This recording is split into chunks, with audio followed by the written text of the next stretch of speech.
আজকে ড্রেস মেকিংয়ের যে জবটা তৈরি করছি সেই জবটা হচ্ছে প্রিন্সেস কাট ব্লাউজ। এই প্রিন্সেস কাট ব্লাউজের কতগুলো মেজারমেন্ট নিতে হয়। মেজারমেন্ট হচ্ছে প্রথমে মেজারমেন্ট আমার নিতে হবে শোল্ডারের মেজারমেন্ট, তারপরে চেস্টের মেজারমেন্ট, তারপরে ওয়েস্টের মেজারমেন্ট এবং লেন্থের মেজারমেন্ট। এই মেজারমেন্টগুলো স্লিপ যদি আমি লেন্থ করি অবশ্যই স্লিপের মেজারমেন্টটা নিতে হবে।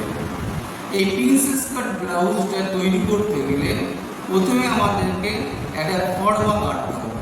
ফর্মা কাটতে হবে অর্থাৎ যে ড্রেসটা তৈরি করবো সেইটা ডিজাইনটা প্যাটার্নটা কেটে নেব। প্যাটার্নটা কেটে নেওয়ার পর কাপড় যদি মজবুত না থাকে তাহলে ওই কাপড়ের মধ্যে আমরা আর একটা কাপড় সাপোর্ট দেবো, যেটাকে লাইনিং বলা হয়। এই লাইনিং সাপোর্ট দেওয়ার পর তারপর কাপড়টাকে আমরা ব্লাউজের একটা পার্ট থেকে একটা পার্ট অ্যাটাচ করব, তারপর ব্লাউজটা তৈরি করব। এই লাইনিংটাকে সাপোর্ট দিতে গেলে আমাদের প্রথমে কী কাজ করতে হবে? প্রথমে আমাদের যে ড্রেস আমরা সবসময় চাই ড্রেসটা সূত্র অনুযায়ী তৈরি করব।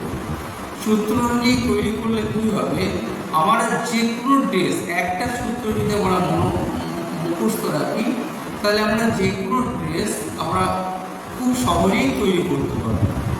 তাই সূত্র অনুযায়ী আমরা অতি অবশ্যই ড্রেসটা তৈরি করব। কখন? প্যাটার্নটা যখন তৈরি করব। প্যাটার্ন তৈরি করার পর ওই প্যাটার্নের মেজারমেন্ট অনুযায়ী আমি কাপড়ে প্যাটার্নটাকে তৈরি করার পর কাপড়ে রেখে কাপড়ের মেজারমেন্টটা পুরো কেটে নেব।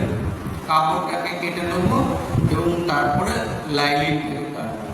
লাইনিংটা কাটার পর কাপড় এবং লাইনিংটাকে অ্যাটাচ করব। অ্যাটাচ করার পর আমাদের যে পার্টগুলো থাকবে সেই পার্টগুলোকে একটার পরে অ্যাটাচ করব। তাহলে আমাদের প্রথমে আমাকে বড় কাপড় যদি হয় প্রথমে আমাকে ব্যাক পার্টটা আগে কেটে নিতে হবে।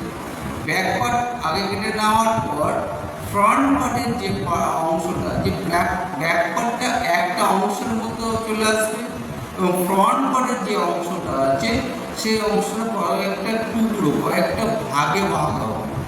সেই ভাগগুলো কাটার পর ওটাকে অ্যাটাচ করতে হবে। সেই কারণের জন্য আমরা ফ্রন্ট পার্টের যদি টুকরো কাপড় থাকে সেই কাপড়ের মধ্যে আমরা তৈরি করতে পারবো। ফ্রন্ট পার্টে তৈরি করার পর ওটাকে অ্যাটাচ করে ব্যাক পার্টের সঙ্গে জয়েন করব। এইভাবে ব্লাউজটা খুব সহজে তৈরি করতে